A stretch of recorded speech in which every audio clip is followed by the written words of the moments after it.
Thanks very much, Em. Thanks for inviting me to be here.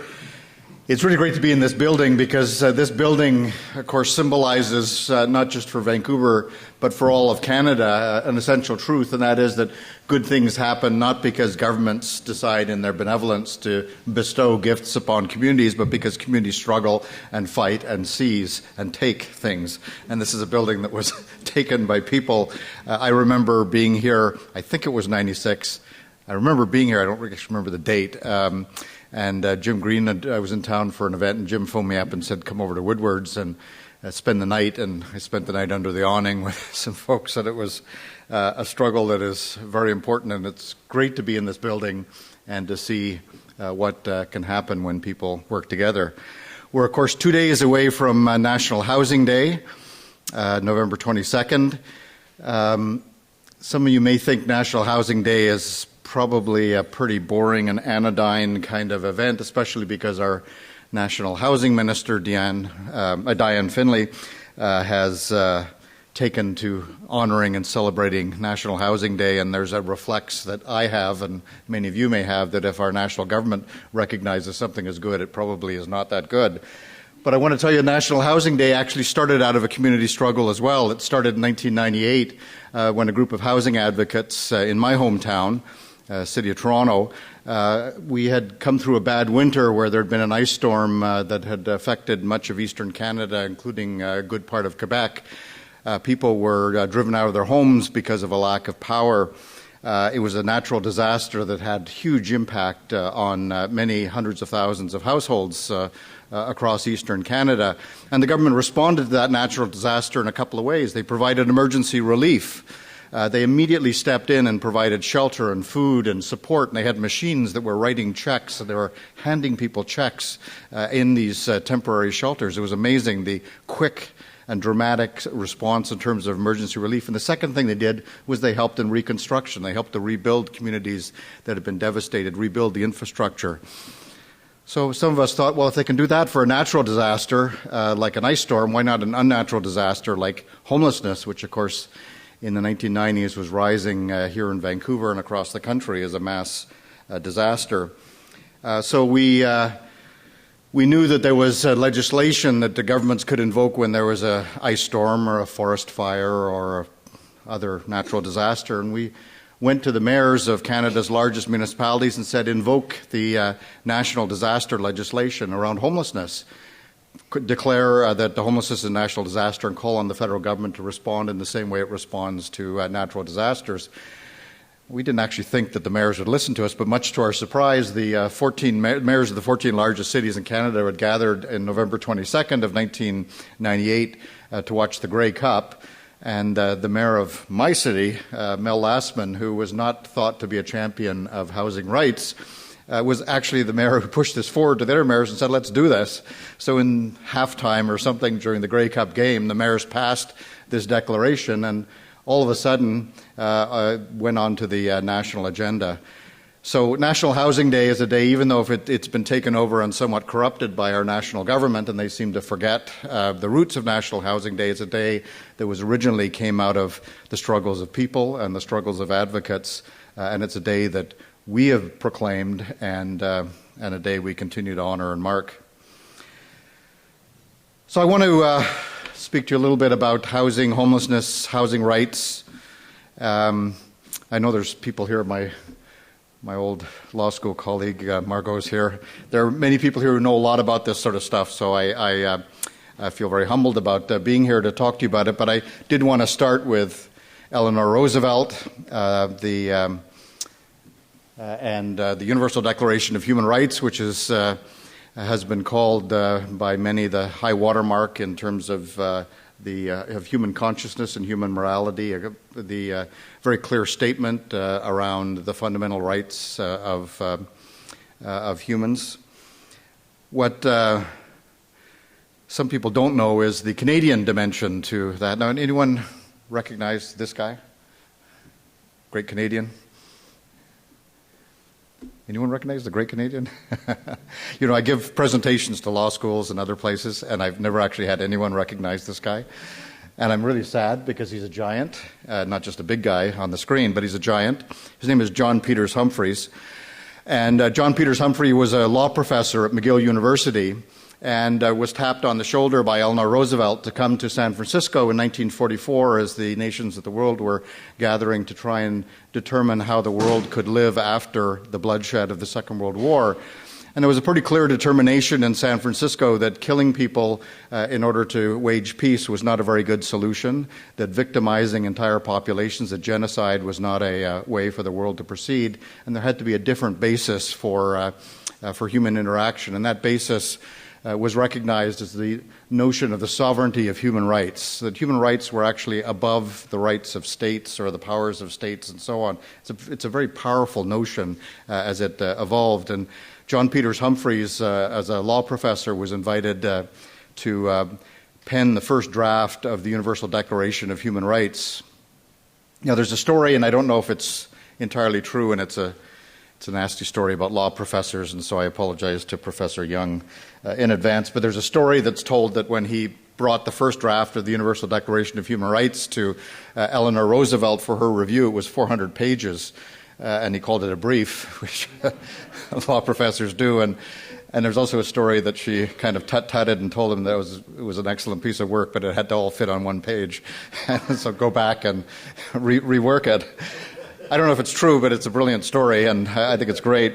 John Peters Humphreys, you can find many stereotypically, quintessentially, unassumingly Canadian things. And about 20 years after the Universal Declaration of Human Rights was promulgated in the late 1940s, an international award was given to a French legal scholar, and that award was to recognize this legal scholar's authorship of the Universal Declaration of Human Rights. And Mr. Humphrey didn't actually stand up and say, "Wait a minute, you got the wrong guy, it's me."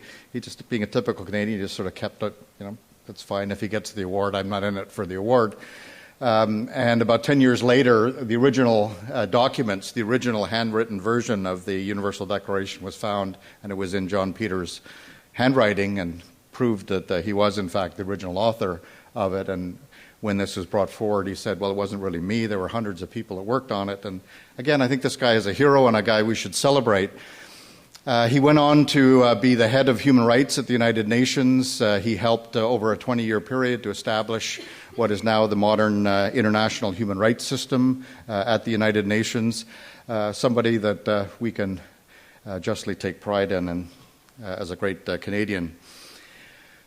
After the Universal Declaration of Human Rights, which is a legal declaration, but it's not a binding legal instrument, a number of, in fact, international binding legal instruments came out of the work of John Peters Humphreys and others, and one of them, of course, is the International Covenant on Economic, Social, and Cultural Rights, and its parallel document, which is the Covenant on Civil and Political Rights. Article 11 of the International Covenant refers to states parties, and that's basically the governments which sign on to the covenant, so legally accede to it. And you can see I've highlighted a few things in Article 11. It says that the states parties, and that includes Canada, Canada is a signatory, recognize the right of everyone to an adequate standard of living, adequate food, clothing, and housing, and the continuous improvement of living conditions. The states parties will take appropriate steps to ensure the realization of this right. As modern human rights have evolved from the Universal Declaration to specific covenants and legally binding international agreements, and as those have been further parsed by additional lawyers with comments, legal commentaries, and so on, certain things have evolved. One thing you have to know about human rights is that human rights are not given by governments. They're not granted by governments. It's not Stephen Harper who decides whether any of you in this room have the right to housing. You have the right to housing. Our problem is getting Stephen Harper to recognize that. And that's the essential issue, and that's why we have international covenants, because the international covenants are not a document in which the states grant these rights to us. These rights exist whether or not our state chooses to recognize them. But these covenants are a practical mechanism to have those rights recognized. And they impose an obligation once the state, as you can see, the state, once it recognizes the right, it takes on an obligation to ensure appropriate steps are taken to ensure the realization of the right. So there's an obligation on the part of the Canadian government, having agreed to this, to recognize this right, that it actually has to take steps to realize it. There's also a notion in there of continuous improvement of living conditions, sometimes called non-retrogression, that there's a recognition that once rights are recognized, it's not always possible the very next day to ensure that those rights are fully realized. It may take a matter of months, years, or more to fully realize all of the dimensions of human rights. But it's important there be a necessary steps in terms of continuous improvement as opposed to backward stepping. So this is you are now all fully legally trained international rights scholars, because you now know that rights exist independent of governments. It's up to governments to recognize them through international covenants. Once they recognize those rights, they have an obligation in terms of continuous improvement and to ensure their realization. And this is not just dead letter law, but rights are actually living, and the work that John Peters Humphrey did back in the 1940s with the Universal Declaration and the subsequent legal covenants continue to be alive today. In 2009, the British Columbia Court of Appeal in the Victoria and Adams case, which was a case some of you may be familiar, a case involving a municipal bylaw in Victoria that said it was a criminal offense to sleep in a park, basically criminalizing an activity associated with homelessness. And the court, in overturning or in agreeing that the bylaw should be overturned, said that the use of international instruments to aid in the interpretation of the meaning of scope and rights under the Charter, under Canada's Charter of Rights and Freedoms, is well established. So they said international law does, in fact, have a very direct and real bearing. The top decision is a planning tribunal from Ontario, the Ontario Municipal Board, which deals with zoning and planning issues. It deals with a lot of quite boring, very kind of low-level planning decisions.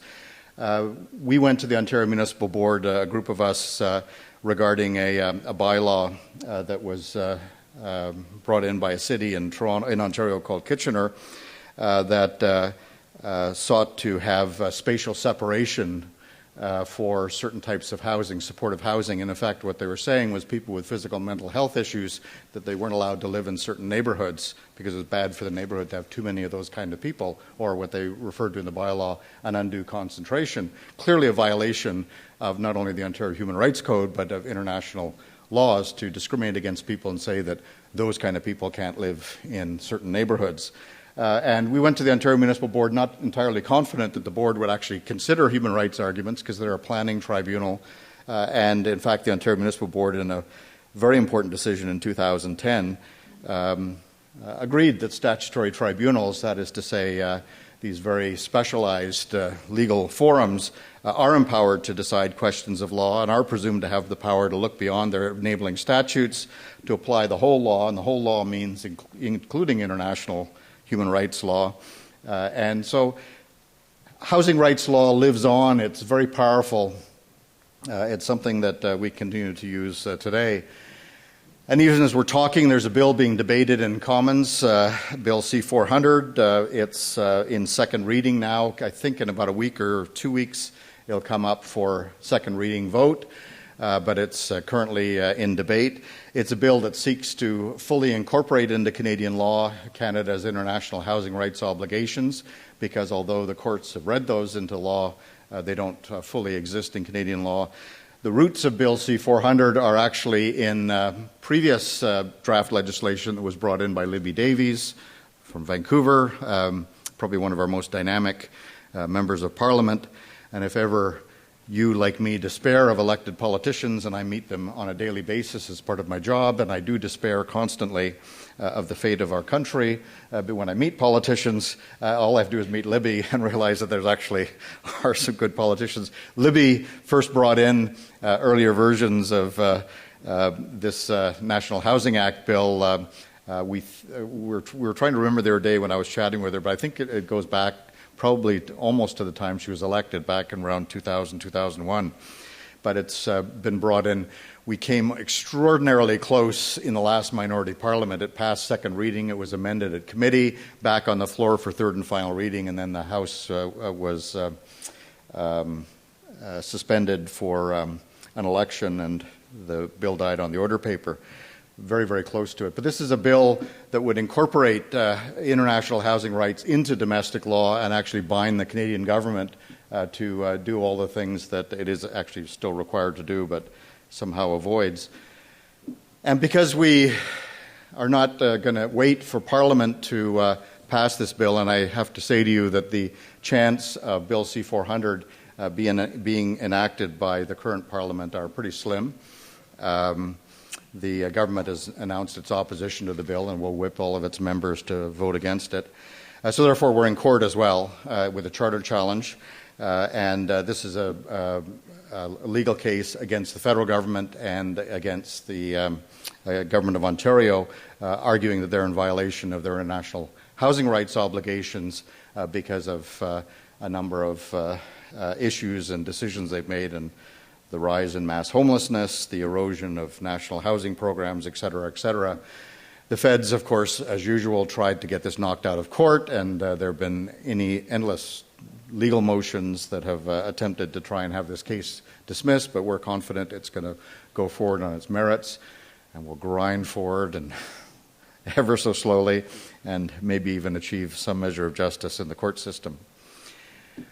What's underlying all of this, the work that John Peters Humphrey did in the Universal Declaration of Human Rights, and the notion of human rights is, of course, the reality that we all know in this room, which is that the right to housing is not just merely an abstract legal issue, but it's a fundamental reality for our daily lives, and is intimately connected to other fundamental rights like the right to food, the right to an adequate standard of living, right to income, right to health, and so on. And we know that all of those rights very, very closely link up together, and they intersect with each other in all sorts of important ways, and they're indivisible.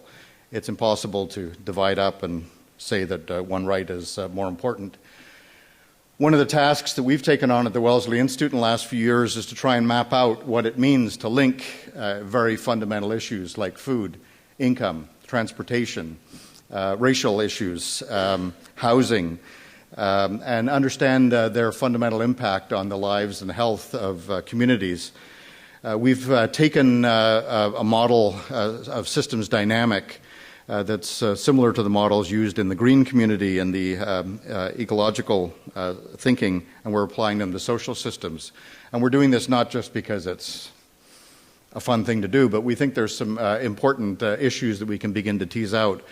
This year we're remembering the 50th anniversary of Rachel Carson's book, The Silent Spring, and her early work in terms of drawing attention to the fact that the natural world is one great, glorious, connected system, and that things that happen in one part of the system affect all other parts of the system.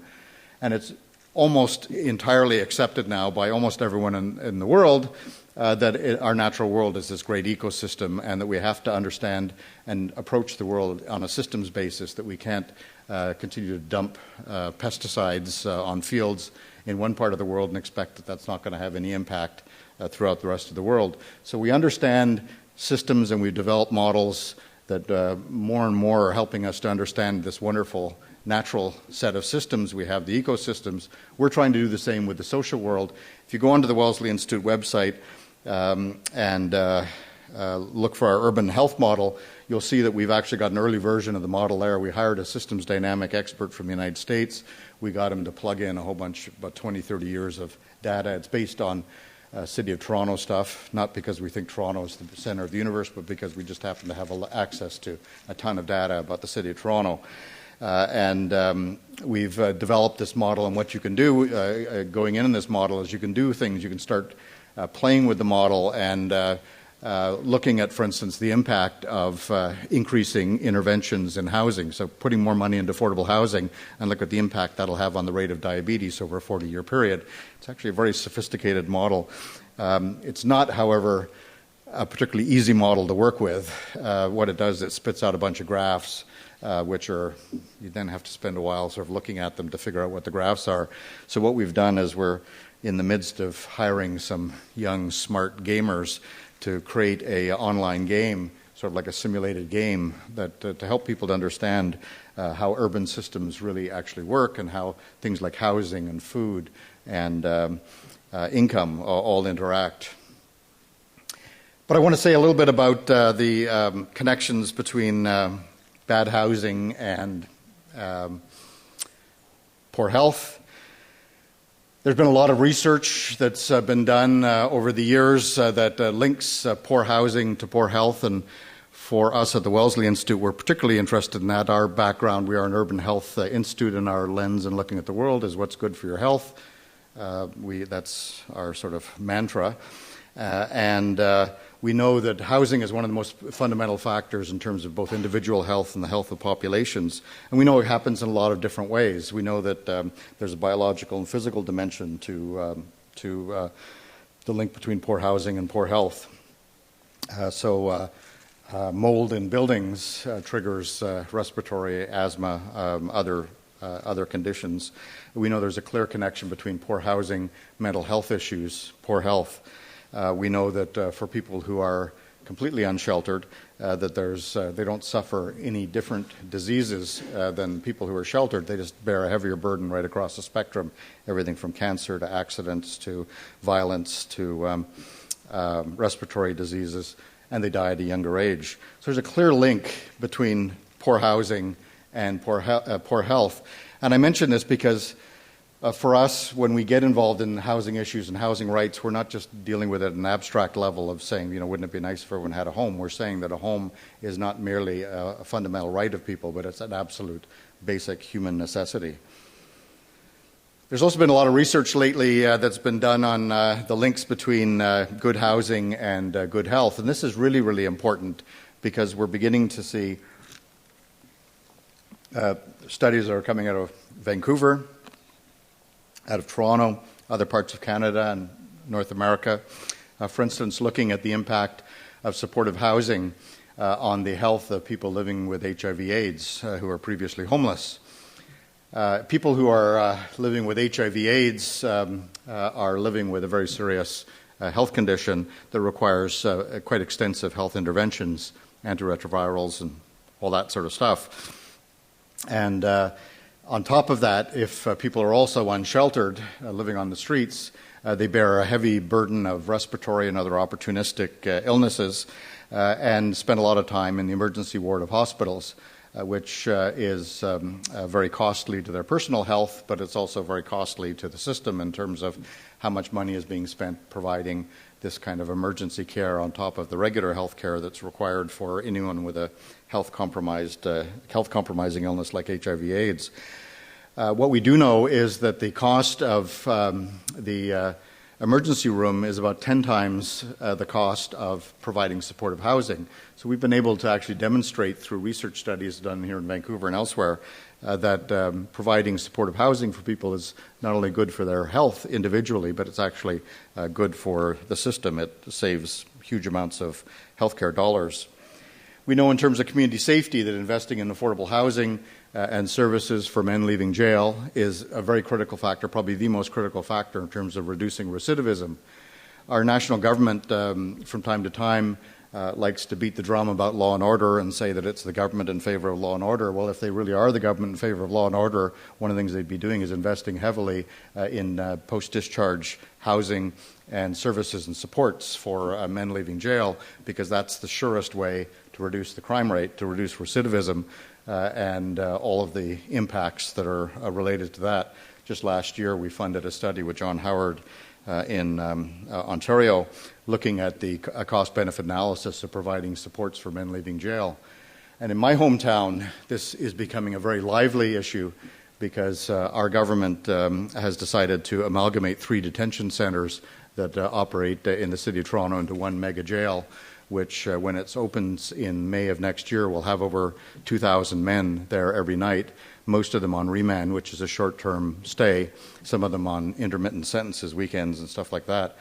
In an average week, upwards of 600 men will be released from this facility, most of whom will have no place to go, so they'll be released onto the street, and they'll be released into a community where there's no housing, no supports, no reception, no services, and that's a surefire ticket to recidivism, and all sorts of other complications. So we know investing in housing is good for many, many different communities. And there's also, of course, a racial dimension that we have to acknowledge in terms of all this, a cultural dimension. We know, for instance, that Aboriginal people in Canada represent, in most parts of the country, a relatively tiny portion of the overall population, but bear a huge burden in terms of homelessness and poor housing. We also know that generally that newcomers, and particularly non-white immigrants, tend to be trapped in low-paying jobs, and that racialized workers face a labour market income gap that's growing wider and wider. Immigrants to Canada are arriving in the country poorer in most recent cohorts than previous immigrants, and they're staying poorer for longer. And this is what we call the color-coded labour market. So we know that race and culture and those issues do have a huge impact as well. So, I'm going to tell you something you probably already know, but I'm going to tell you what the federal government has been doing over the years in terms of housing. This chart is a chart using a Stats Canada database, and what it does is it actually charts federal housing investments as a percentage of GDP. Economists, when they want to measure things over time in a dynamic economy where the economy is growing, population is growing, inflation is having an impact on relative purchasing power, and so on. One of the ways that economists try and correct for that is by adjusting and understanding investments as a percentage of GDP. So we just adopted the usual economic approach. And what you can see is that starting in the early 1990s, using the federal measures, that the federal government was investing about 1.2% of GDP in affordable housing investments, and by 2006 it was about half of that. So huge cut, an almost steady cut over that period. And then you notice there's an upward bump in 2006. That was the year that the federal government allocated funding that had actually been authorized in 2005 by the Minority Parliament of 2005, when the New Democrats and the Liberals, who were in government, got together on a budget bill that included, among other things, $1.4 billion for affordable housing over a 2-year period. And so that money was put into the system. Housing investments go up again slightly, and then they come back down in 2008. 2009, this chart ends, which is kind of odd because we're in 2012, and some people say what's happened in 10, 11, and so on. And the short answer is that the database that we use here, that's called Government Revenues and Expenditures, was canceled by the federal government because it was a cost-saving measure. And I have to say to you that the government that canceled this is a government that prides itself on being a business-like government, and a government that's rigorous about watching every penny. And why they would cancel the government database called Government Revenues and Expenditures, which is the fundamental and most important database in order to track government spending on a wide variety of issues, both at the national level and at the provincial and local level, is a mystery to me, but they did it. They canceled it, and so we have a bit of a blank spot. However, we can pick up the story, and we will a little bit later, using a different database. Now, housing, of course, is intimately linked to income. In Canada, 95% of Canadians, more or less, live in some form of private market housing, either ownership housing or rental housing, and so therefore their ability to be able to access and enter into markets depends largely on their income. And as income inequality spreads the gap and creates more at the bottom and a few at the top, that makes it harder for people to access market housing. So income becomes very, very important. This is a chart that comes from the Organization for Economic Cooperation and Development, which is the club of the richest nations of the world. So it's not an organization like the Wellesley Institute, which is often called a left-leaning think tank. The OECD is as centrist as they can get. It represents I think it's about 33, 34 now, richest countries of the world: United States, Canada, most European countries, Japan, et cetera, et cetera. In 2008, September of 2008, they released a report called Growing Unequal, which probably nobody in this room ever saw. because all of a sudden in October of 2008, the whole world became obsessed with the recession, as rightly we should have. But the report Growing Unequal is a powerful report, and this chart is from the section on Canada. And the blue bar shows what they call income poverty in Canada over a period from the mid-1970s to the mid-2000s. And what you notice in the first 20 years, from the mid-1970s to the mid-1990s, so the first 4 bars, is something quite dramatic is happening. Poverty is going down in Canada, and it's going down almost in half. It's almost cut in half in Canada. This is remarkable. I can't tell you the number of politicians that I sit in front of and talk about poverty reduction strategies and so on, and they sort of say, well, Michael, the poor have been with us forever, what can we do about it, it's inevitable and so on. Well, Canada had a remarkably good record for 20 years in terms of reducing poverty. How did we reduce poverty over that 20-year period? Well, it wasn't magic, and it wasn't by having a big heart and good intentions. It's because we invested in income transfer programs, particularly for seniors. One of the biggest success stories within the overall numbers is the reduction of senior poverty in Canada, and we did it because we invested in income transfer programs that took money from the tax system and put it into the pockets of people who needed money. It's not magic. It's called redistribution, and it actually works. The other thing we did from the mid-70s to the mid-1990s is we invested in necessary social investments that actually also addressed the issues, the basic needs of poor. So we had a national housing program from 1973 to 1993, which funded over 600,000 affordable homes here in Vancouver and across the country.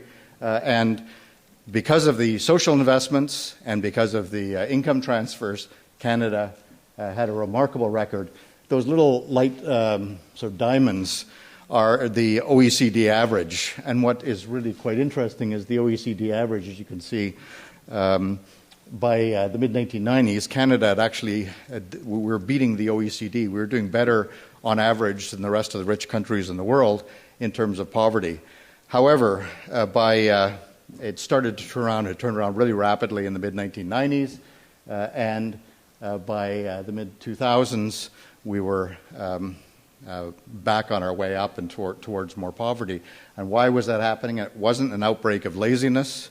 It wasn't because poor people had suddenly decided that they wanted to have more friends and be popular. It was because governments cut income transfer programs, in particular the 1995 federal budget. It was a budget that wreaked huge amount of devastation on a number of social investments.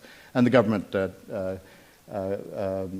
did things with existing income transfer programs like EI, made it harder and harder and harder for people who are jobless to qualify for EI, to the point now where in many parts of the country less than a third or a quarter of unemployed people can actually qualify for employment insurance. So it's no magic how we reduce poverty from the mid-1970s to the mid-1990s, and it's no magic how we've been now generating more poverty. And in fact, Canada, according to the OECD, in the period from the mid-1990s to the mid-2000s, have done our record in terms of generating more inequality and poverty is the second worst in all of the OECD countries. The OECD has continued, I like to talk about inequality, and sometimes when people think of inequality, they think of some scruffy kids in front of the Vancouver Art Museum, the Occupy movement, and they think of that inequality was something these guys dreamed up as a way to, enjoy sleeping in tents or something like that. And we do owe a huge body of debt to the Occupy movement because they did bring inequality onto the public and media agenda. But inequality was being noticed by many people and organizations, although not being taken seriously before Occupy came along.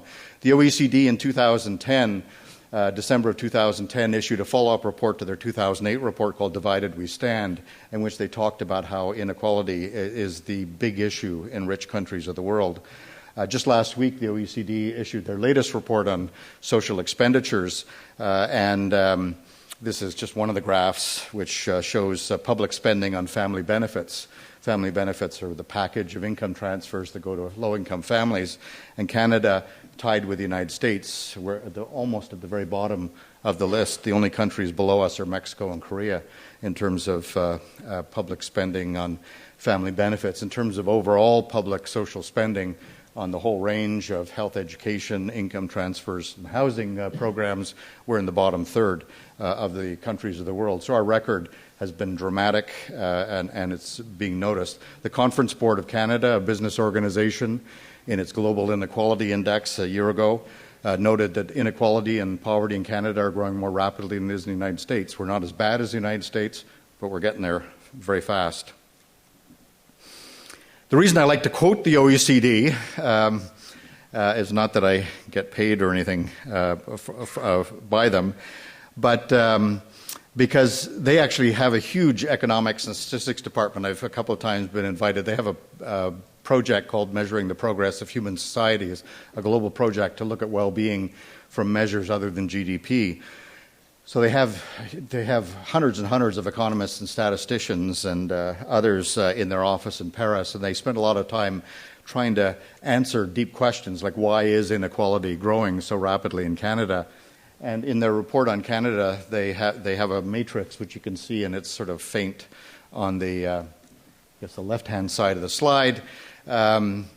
It's, if you're an economist, look it up and play around with the matrix a bit, but if you're not, the two essential findings that they make about Canada to explain why poverty and inequality have risen so rapidly since the mid-1990s are, number one, Canada, more than any other country in the world, has cut its taxes, which primarily benefits wealthy individuals and profitable corporations, so it makes them richer because it puts money back into their pockets. And they fund those tax cuts by spending cuts, which take money out of the pockets, either literally or in terms of services and supports from low-income people. So it's not magic what's been happening in Canada. It's a deliberate set of government policies. It has nothing to do with the character or pathology of individual people. The rise of mass homelessness, the rise of poverty in Canada has nothing to do with the personal characteristics of poor people and everything to do with two very specific policies being pursued by governments, not just the current government, but the previous government as well. So in 2010, the Wellesley Institute put out a report called Precarious Housing in Canada, and we tried to bring together as a compendium of our own research and research of many others, sort of giving as comprehensive a look at housing and homelessness issues in Canada as we could. And one of the things we wanted to try and do was to dramatically illustrate how what housing and homelessness really looks like in Canada. For most people, even in inner city areas, if you ask them to close their eyes and think about homelessness, they will conjure up the image of a middle-aged male, probably an Aboriginal person, probably drunk, and on a park bench. And that's their image of homelessness. There certainly are, sadly, people who have addictions issues who are Aboriginal and male and sleeping on park benches. But that represents only a small portion of the overall homeless. So we use the image of the iceberg to illustrate this, and of course all of us having enjoyed greatly James Cameron's movie Titanic, we all understand why with icebergs that little bit at the top is important, but you actually really have to be much more careful about the big bit underneath the surface, because that's the part that's going to cause trouble.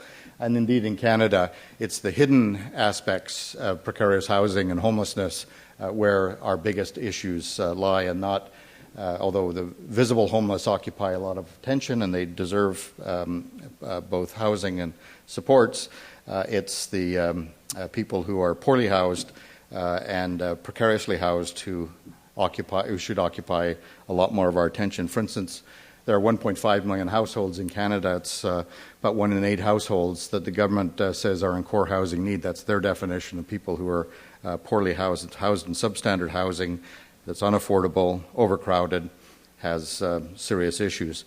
1 in 4 Canadian households are paying more than 30% of their income on housing, which is the official line in terms of unaffordability. So, about a week or two ago, as I was beginning to prepare my thoughts in terms of coming out here after chatting with Am about getting the invitation to be here today, I happened to be at the 50th anniversary of the Ontario Human Rights Code, and Chief Commissioner Barbara Hall, during the course of her speech, happened to make a comment that really stuck in my mind as as I think a kind of ringing comment for us today. I have to say to you, it was really exciting to be at the 50th anniversary of the Ontario Human Rights Code, because there were the lions of the human rights movement there. There were people who had fought against segregated lunch counters in various Canadian communities, people who have established some of the most important human rights victories over the last 50 years were in the room, and we really do stand on the shoulders of giants, and we do have to acknowledge those that came before us. But one thing that Chief Commissioner Hall said that I think is so important that we have to continue to remember, which is that governments don't grant human rights. And if we wait for governments, she didn't say this, but I will tell you, if we wait for governments to bestow on us our rights, then we're going to be waiting a heck of a long time. She said, people take human rights. And how do we take human rights? Well, there's a number of ways we take human rights, but principally, I want to suggest 4 ways that we take human rights. One is by direct action. This is, of course, a little photo of Dr. Martin Luther King Jr. and the Civil Rights Movement, the anti-poverty movement, the anti-war movement that Dr. King led in the 1960s, late 1950s and 60s, was a movement of direct action that actually achieved many significant victories. But we are in a building where direct action resulted in a victory. My early work as a community organizer in the 1980s in East End of downtown Toronto involved working with rooming house tenants who were facing predatory landlords who would put tenants out. We called them garbage bag evictions. On the second or third day of the month, they would take all their stuff, the landlord put it in a garbage bag and throw the tenant out. The uncertain legal status of the tenants meant that it was hard to get them back in. So we decided that we would organize a flying squad. And when we heard that a tenant was at risk, we would get a dozen or 15 or 20 people, and we would physically go and sit in the room, and we would not fight the landlord, but we would just basically be a presence and refuse to allow the landlord to toss tenants out. Direct action is a very, very powerful tool in terms of grabbing and claiming and seizing and taking human rights and ensuring that our rights are not taken away from us. We, of course, go to legislatures, whether it's our national parliament through Bill C-400, the provincial legislature, City Hall, to insist that politicians do their duty and recognize the human rights, not give us our rights, because it's not their job to give or take away rights, it's their job to recognize the rights that we have. We go to law courts. I especially like judges that wear wigs, but I don't think any Canadian judges wear wigs? No, they don't. More's the pity. I think they should wear wigs. I think it adds a certain dignity to the law courts that is sadly lacking. So we go to courts from time to time and I want to talk to you for a moment about how we attempt to invoke some of the procedures and processes that were set in place, many of them indeed going back to the time of John Peters Humphrey and the years that he spent at the head of the Human Rights Organization. The United Nations, the highest human rights body within the United Nations, is called the Human Rights Council. It sits in Geneva. It is composed of most of the nations of the world. Up until 2000, I think it was 2009, the United States was one of the few countries that was not a member of the Human Rights Council. The American government took the view, especially under George Bush, that human rights were not something that Americans agreed with, which is sort of ironic because they consider themselves the birthplace of human rights with their Declaration of Independence and their Bill of Rights. But under Barack Obama, the United States has joined the rest of the civilized world in sitting at the UN Human Rights Council. Now, the process of enforcing human rights at the international level is somewhat complicated. There is, I'm sorry to say, no international human rights police force. There's no one that could come and arrest Stephen Harper for violating your housing rights and my housing rights. I'm sorry to say that. There's no jail we can put, no international human rights jail that we can put him in. The process is rather more subtle that happens, and it's sometimes referred to by non-lawyers as naming and shaming. What we can do is we can haul Canada in front of various tribunals, and we can actually call them out for their human rights violations. And that's something that, again, Canadians have been particularly effective at compared to many other countries in the world. We've actually been quite effective in using international bodies in order to name and shame our national government. It used to be under the UN human rights rules that there was a process called periodic reviews, where a panel of experts, often law professors or other academics, who would sit in a sort of panel of inquiry, and they would hear about the human rights records of various countries. That's now been replaced by a process called the Universal Periodic Review. The Universal Periodic Review is like a trial in front of the entire Human Rights Council, so all 176, 77, I'm not sure how many countries are now members of the Human Rights Council. Canada had its first Universal Periodic Review in 2009, and it was quite an interesting process. 3 countries were designated. They call them the Troika, and they were designated what might be called the prosecutorial role. Their job was to examine Canada's human rights record in front of all of the others. The Canadian government, of course, submitted hundreds of pages of documents alleging that Canada has done more to advance international housing rights within its borders than any government has done in the history of governments, not just in our world, but indeed in our entire universe. And civil society organizations were there, and we brought a slightly different perspective. We pointed out the fundamental violations of human rights. And at the end of the Universal Periodic Review, the Human Rights Council voted on 68 what they call recommendations, which is a very polite UN term for basically saying that Canada was found to have violated its international human rights obligations in 68 different specific ways. And Canada was given the opportunity to respond to each of those 68 specific observations. Again, in the very polite language of the UN, Canada has a choice, and it can either say we reject what the international community says and there's no consequences because, as I say, there's no international police force, or Canada can do what's called taking on board, which is saying we accept that we will do better. Well, much to our surprise, in June 2009, Canada stood up in front of the UN and actually had this to say about its international housing rights violations. It said Canada is working to improve housing choice and affordability. Governments are making substantial investments in housing. Addressing Aboriginal housing issues on reserve remains a priority. And then it went on to talk about all the wonderful things they've done. The federal government went on to say that Canada is undertaking measures to respond to the social and economic needs of Canadians. Canada acknowledges there are challenges, and the government of Canada commits to continuing to explore ways to enhance efforts to address poverty and housing issues in collaboration with the provinces and territories. So, yay for Canada. It stood up there, it hung its head in shame in front of the UN and said, you're right, we've failed, we're going to do better, we promise we will. Just before Canada went to the UN, the national stimulus budget of 2009 put about $2 billion into affordable housing, so there was a little upward tick in housing expenditure. And in 2008, the federal government had announced a 5-year extension of its national homelessness programs. So the federal government had done a couple of things just before it went to the UN. However, this is in fact what the federal government did. 2 years after standing up and promising to do better and to increase investment in Aboriginal on-reserve housing and other kinds of affordable housing, the federal government made a 39% overall cut in its housing investments in 1 year, going from $3.13 billion to $1.9 billion.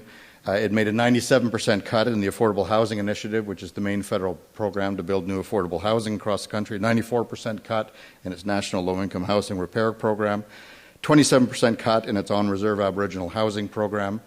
Now, this is just before Attawapiskat hit the news, the Aboriginal Reserve with the appalling housing conditions. Not once in any of the news coverage of Attawapiskat did I ever hear the federal government say, maybe we made a mistake cutting 27% of Aboriginal on-reserve housing. What I heard them say was those stupid Indians, they cannot manage their own housing. It's their fault that the housing is falling apart. The numbers tell the real story here. Looking at Canada Mortgage and Housing Corporation's corporate plan for to the year 2016, this is overall federal housing investments. As you can see, they ramped up to almost $3.1 billion in 2010 as the stimulus budget kicked in, but then that sharp 39% cut in 2011 and a steady downward trend since then. So the federal government stands up in 2009, says we're going to do better, and in fact does exactly the opposite. This chart shows the number of federally subsidized housing units that exist in Canada. In 2007, it was about 625,000, 630,000 units. By 2016, it's projected to be a net loss of 101,300 units, 16%. This is at a time when the housing need is growing in every part of the country. In the city I live in Toronto, our affordable housing waiting list is now 87,000 households, 160,000 individuals. The list is about a 24-year wait, and the federal government is cutting 100,000 units. And the Federal Affordable Housing Initiative, which is the signature federal program to build new affordable housing, will be zero by 2015 under current federal plans. And, of course, to make it worse, the federal government, despite the fact they promised in Geneva to work more closely with the provinces and territories, when the federal government cuts $1 in housing investments, generally that means that the matching funding that we would have gotten from provinces, territories, municipalities, the community sector, and the private sector are also lost. So we're actually losing $2, $3, $4, $5. So that loss of money gets even bigger. So that brings us to 2013. In April 2013, Canada is back in front of the UN Human Rights Council for its second Universal Periodic Review, and this review is actually much more focused. And what the UN is going to be looking at are those 68 observations that the UN made, those recommendations, those findings of housing and human rights violations. They're going to say to the federal government, how have you done? Wellesley Institute made our formal submission to the UN, and I have some copies of it here. I meant to put them out, and I got distracted by chatting with people, but I have some copies for people if they'd like, and it's also available on our website. On the good side, the federal government did extend for 5 years the Homelessness Partnering Strategy, the Affordable Housing Initiative, and the Federal Low-Income Housing Repair Program, although all three of those are due to be terminated. That is, they ended by 2014, and it did in 2009 put in 2 years of funding, all of which is now gone. In 2011, the stimulus funding was terminated. By 2014, all the major federal housing and homelessness programs will be gone. The federal government is stepping out of its federal housing commitments, which sounds like a dance or square dance maneuver, but what it actually means is that it's cutting its commitment to existing federally subsidized housing. Despite their promise to work closely with provinces and territories, the federal government has had almost no. There's in fact been 3 federal, provincial, territorial housing conferences in the period from 2009 to today, and all 3 of those took place in the first year, 2009, 2010, and that's against over 300 federal, provincial, territorial conferences on a range of other issues, sports and recreation, taxation, health, other issues, but housing has achieved almost no conferences, and we have no national housing plan. So Canada has failed to meet its commitments, which takes me to the challenge that we need to sort of collectively take on if we take seriously, and we do have to. Chief Commissioner Hall's comment that governments don't grant human rights, people take them. How are we going to take our human rights, and what are the actions that we're going to take directly? What are the actions we're going to take through our political processes, through our law courts, and through the United Nations? I do want to say that if you don't already know this, that this Friday there will be a Senate committee that will be here in Vancouver at the Friendship Centre, Aboriginal Friendship Centre, I believe at 9 o'clock in the morning, to have hearings on both on and off reserve Aboriginal housing. It's another opportunity to raise these issues. But I think the essential question for all of us today is in this rather gloomy context, how do we continue to assert and take up the challenge of our rights? So with that, I'm hoping, here's Am, that others will join me at the front and we can engage the collective intelligence, inspiration, energy of everyone in this room. Thank you.